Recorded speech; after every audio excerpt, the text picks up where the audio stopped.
and welcome to yet another edition of your weekly international current affairs program, Globewatch, from the Cameroon Radio Television with me, Charles Ebune. According to the latest figures produced by the United Nations, we are roughly 8 billion people in the world, and out of that figure, roughly 3.5 billion people are employed, of which 430 million of them work in the fashion and modeling industry. One of them is my guest today. She is a Cameroonian who left the country after graduating from the University of Yaoundé 2 SOA and landed in one of the most buoyant economies in the Middle East, the United Arab Emirates. A love for passion is demonstrated in a country where such a business may not be in the correct interpretation of everyone. So how does she fit in such an environment?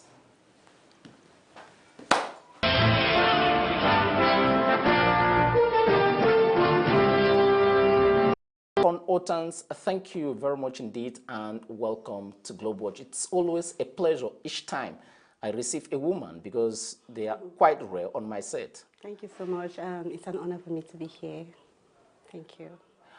Well, you graduated from the University of Yaoundé 2 SOA some years ago with a law degree, and possibly everybody expected that you should become a barrister, you should go to the National School of Administration and Magistracy.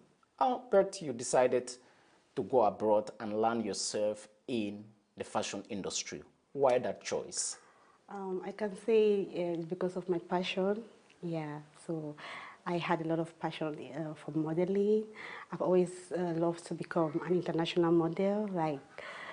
So that's why I had to pursue my career abroad. You pursued your career abroad and the choice was the United Arab Emirates. Am I correct? Or you were somewhere before going there? No, I started in Cameroon. But, in Cameroon, it was slow and the pay, it's not like abroad, so it's different. So I had to relocate and thank God everything was okay, the pay is good. The United Arab Emirates is possibly not the right choice for such a business because of the cultural differences. Tell me specifically, when it comes to the fashion industry and modeling in particular, what you do in the United Arab Emirates.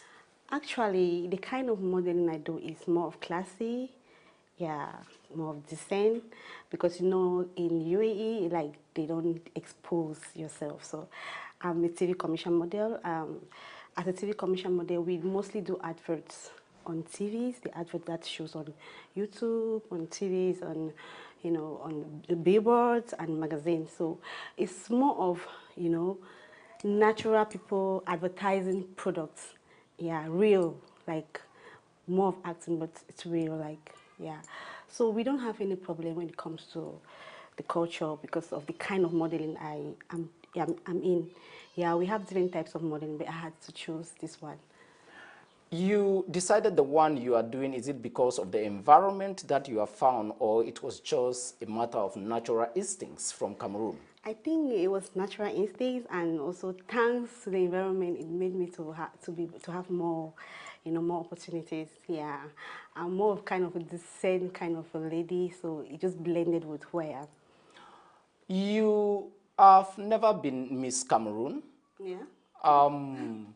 I just wonder how you have not been in the national stage, how you succeeded to carve a name in such a competitive Middle East modeling market. I can say it's God, consistency, hard work, and never give up. Always keep going, because in modeling you have to always accept rejection, and in UAE the competition is too tight.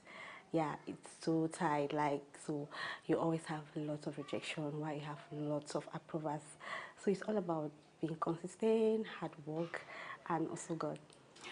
There are so many big names in the fashion industry. The Paris Fashion Week, the New York Fashion Week. Probably there are such episodes equally in the UAE, which of course is one of the most touring economies in the Middle East, or in the Asian area. Tell me how it operates in the UAE in particular. Yeah, in UAE, we have Dubai Fashion Week. Yeah, it comes every November, like once every year. You know, they invite stars all over from different countries, Sure. and they come for the Fashion Week. We have models, but I am not into runway. Yeah, so I don't always go for Fashion Week. I am not, because, you know, like I said, there's different kind of modeling. Sure. Yeah, so I had to choose the TV commercial because that's what it goes. Yeah, I love that, and I have mostly have more jobs from that. I'm not too tall, and I'm not too slim, so I cannot do runway. So you need to first of all know who you are and know the kind of modeling that you can do. But the Dubai Fashion Week is good. It's big. It's really big in UAE. Celebrities come all over from USA, models come. Naomi Campbell was there the last year, so she came for Dubai Fashion Week, so it's amazing. It's okay. It's like USA, UAE is more advanced. It's no longer like before, so they are more advanced, yeah. Each time you do TV commercials for the UAE market and possibly broadcast in channels like the Middle East Broadcasting Corporation, the MBC, which is the largest media conglomerate in the Middle East and Asia in particular, where you are found. Tell me, how lucrative is it to be for TV commercials? Yeah, TV commercial is very lucrative. Like, you know, UAE is a country that has more than 192 nationalities. So they have different companies, so many companies. So every day we are shooting, every day there is adverts. And UAE is one of the countries that there is too much of marketing. They do lots of marketing. Yeah, so we have adverts every day back to back. So you are always busy. And it's so lucrative. Last year, I had as my guest Pierre Abena, who is equally in the modeling and fashion industry. And one common factor for all people involved in the modeling and fashion business is that it is your body which is at the center of operation. So my first question to you in this domain is that each time you face the camera, Okay. what runs into your mind? Because it should be the best of you which should be Yeah, of for course. public consumption. Of course. The best of me. And like I said, the kind of modeling I do is more classy. And a lot of people think that models are, you know, they're into prostitution and all that. No, it's not like that. It just depends on who you are, your decision. And in UAE, if there's something like that, they will blacklist you. So when I'm in front of the camera, I just make sure I give in my best. I give them what they want. And most of the casting directors, they like me because I don't waste time on set. Yeah, if they tell me to do this, I just do it and I'm done. Yeah, so. The big names in the fashion industry include Louis Vuitton and others. How many of such big marks or brands you serve as an ambassador? Just tell me the companies you have worked with. I've worked with and the global outputs. Yeah, Panadol. Yeah, I just recently did an advert for Panadol for billboards. The billboard will be out soon, and also the video. Talking about what? The new Panadol that is coming out soon, by January or February. Yeah, so I actually launched the product. Yeah, so I was the only African among 40-something models. So I was the only black. Yeah, so I have done Emirates Airlines. I think you guys know Emirates Airlines. No, sure, everybody knows Emirates one Airlines. of the biggest airlines in the world. In the world, yeah, sure. Yeah, I've done with Etihad Airways. I did adverts with Oh, you compete with Lionel Messi. You compete with Samuel Eto'o. Not everybody does adverts for Etihad, Brussels Airlines, and all. You can go on. Then I've done with Etisalat. Etisalat is like it's a communication company like Camtel, Camtel. So that was for FIFA East. World Cup. Yeah. Yeah. So we did an advert for FIFA World Cup. So it was a billboard though. Billboard for Etisalat. It was everywhere during World Cup. Yeah, and I did for Kiloska Conglomerate. It's a big manufacturing industry. So my advert was showing on CNN for like 1.5 years. Yeah, I've done some in more than 100 So when companies. you have been on BBC, you have been on CNN, you have been on Euronews, and Yeah. the rest of the Middle East media outlets, YouTube, Twitter, Facebook, and eBay, and the list can go on. But when I look at the global market portfolio of the fashion industry, of the modeling industry, it's this 2025 clocking roughly $2 trillion. Specifically tell me, for an average deal, how much does it worth in dollars? If it is not a secret, I know that monetary issues are very But complex to I really discuss. don't want to talk about that. I'm sorry. Feel free. So just give me an idea of what Okay, it may look like. like I'm not asking you to tell me okay, how much you earn. okay. It's quite It different. depend on the company. Like I said, Yeah. big companies you have big pay. Yeah, small companies you have small pay. So which Averagely, one? can I have the details in dollars? And it depends on the hours too. Yeah. Like 4 hours, 8 hours. You can have 2 hours, $1,500. Dollars? 8 hours you can have like between $3,000 to $5,000. So it just depends on the company. Yeah, just depends. How much of Cameroon is in your mind and attitudes and behavior when you are doing an advert, that you know that you are coming from Cameroon, the country of the indomitable lions, the country of Albert Roger Miller, the country of Samuel Eto'o, the country of Francis Ngannou? How much of that is built in you, that you are coming from the land of Togo in the northwest region of Cameroon and all of that? I feel so great. I feel so proud, like, to be a Cameroonian. And whenever I'm on set, most of the times I'm always the only African. They always book other Africans. I mean, when I'm on set and everyone will ask, "Where are you from, Cameroon?" And everyone will like, "Oh, Samuel Eto'o," and all that. So it makes me feel great. Like I'm representing my country. Like I feel so proud. Yeah. Now, I talked about the body issue being at the center of all attractions. To most of us who watch the UAE from a distance, the issue is that when young girls of your caliber enter the United Arab Emirates market, the social media story is not always the best. And I since know.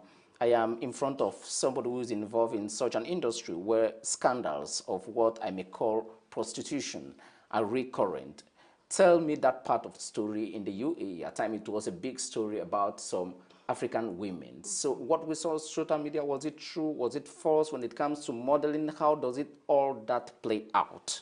Um, all those things, just mindset, and people just say what they think. Yeah, but there's nothing like that. I just believe that if someone wants to do something, it's their own decision. Yeah, but there's nothing like that in the industry. Just decide if you want to be a bad person, decide if you want to be a good person. But we are all here to make everyone, grow their career in a very positive way, and yeah. The way the fashion market operates in Europe is possibly not the way it operates in Africa, and possibly not the way it operates in North America, with a lot of social security and protection. Tell me that part of protection that is given to some of you when you are doing advertorials and promotionals, because it involves a lot of risks in areas where you have to shoot all of that. Yeah, Dubai is UAE. It's a very secured country, very secure. We have cameras everywhere, we have monitors everywhere. So it's not like Europe and USA. It's so secured. You can go, like the way they book me. I have had the model bookers. I've not seen them for like 3 years, but we work, like they just book me online. They tell me my day of shoots. I go and shoot with people I don't even know. It's so secured. And I come back, and after 2 weeks, 1 month, it's based on the amount of pay, they send my money in my account. So UAE is one of the most secured countries in the world. Yeah, you don't need to worry about maybe rape, or it's so secured. When I'm talking about social security, I'm talking about labor laws Okay, in level law. particular. Yeah, in particular, labor laws. How does it play for people like you? Oh, no, it's so friendly. It's so friendly. Like, for example, when someone doesn't pay your salary, your pay, you just take them to the police and you have your money. Yeah, so it's very Now, friendly. let's talk perspective, because the interview will be coming to an end very soon. look at the African model market. What do you think are the challenges and how can they be solved when you look at what you have been doing? Um, Africa, I can say, I'm sorry, but we are still very backwards when it comes to modeling, and they don't respect models in Africa. They just, treat models like, yeah, it's a whole different thing in UAE. In UAE, models are highly respected. So in Africa, they need to work on how to respect talents. Yeah, how to respect talent first, and you need to learn how to pay for talents, not just use people without paying them. And they also have to work on branding, yeah, because they lack a lot of branding in Africa, and good cameras, of course. This is something you have been doing for the past 5 years or so. Yeah. If you were to pick one best experience of the whole period and one worst experience of the whole period, what will you say? My best experience was when I had a gig for Salad for FIFA World Cup, the billboard. It was so big and the pay was huge, and I was so happy because I've always wanted to be on Billboard International, and that was my second billboard though, because I did the first billboard for Goethe Institute, German, yeah. The German Cultural Yeah. Exchange Global Yeah. Outfit. Goethe Institute. So that was my second, and it was big because it was worldwide, for FIFA, and the pay was good. And my worst experience was when I started modeling in Dubai, and I was confused. I didn't know the one to choose. So one day I went for runway, and this designer, he came from Korea, and he said, "I'm not going to be his model because I'm too short." So it broke me so badly. That was the worst experience. Yeah. Sure, you must be investing now. You must be turning to humanitarian work. You must be having projects that you are doing or other things. Apart from doing modeling, people like you, what they usually do is that, okay, I create a foundation, I run projects. So what do you do? Actually, for foundation, I do it but on the ground. I don't do the one that people do and post online. I do a lot of on the ground work. I'm that kind of person that I don't know how to go, print T-shirts and go online and buy stuff. And people have been wanting me to do that. I always do it, but I don't take photos. I don't know. That's just my style. Yeah, and I'm working on, producing my movie, and then I'm also working on getting a seminar to advise young models, because a lot of them, I think, in Cameroon especially, most of them, they're still very confused, and they are so, desperate to be famous, to be like me, but they don't know, you need time and patience. So I'm working on that. So Let me talk about your life passions. What do you like best? I just love being in front of the camera. You love being in front of the camera. Yeah.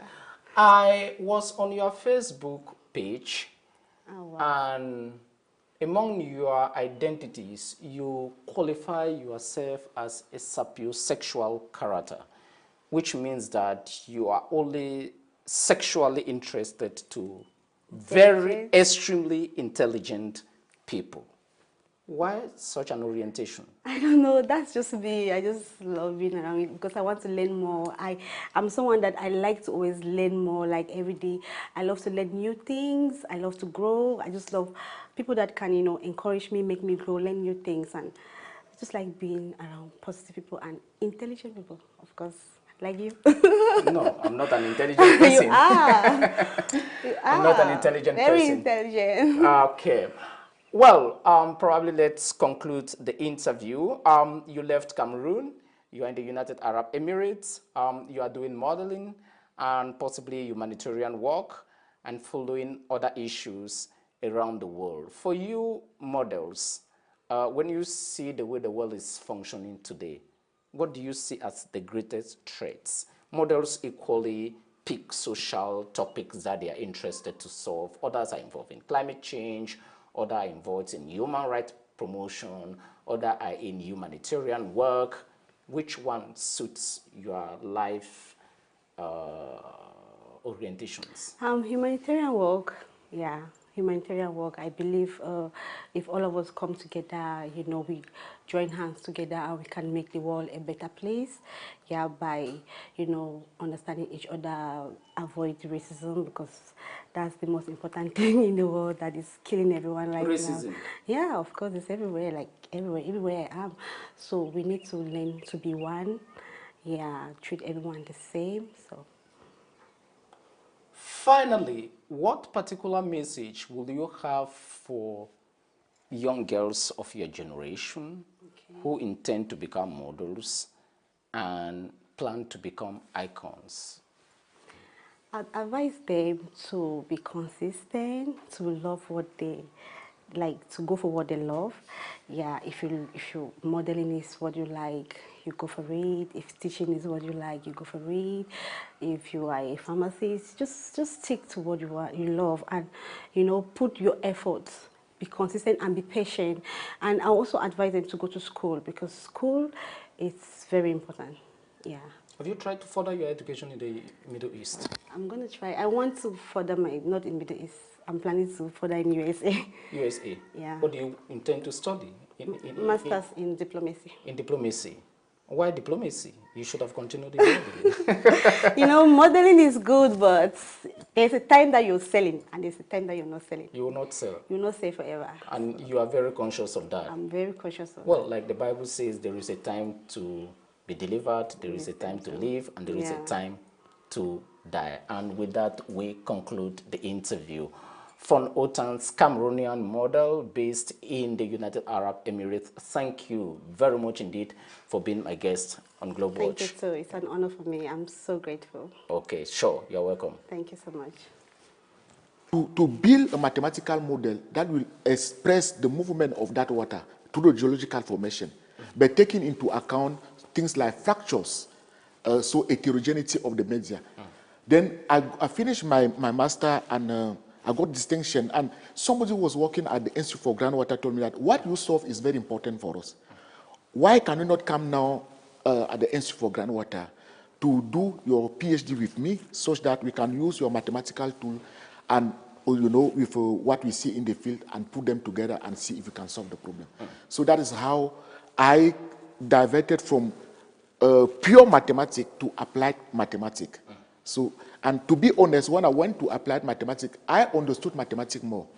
Now I understand why God asked us, to control the nature. Because controlling the nature is through formula.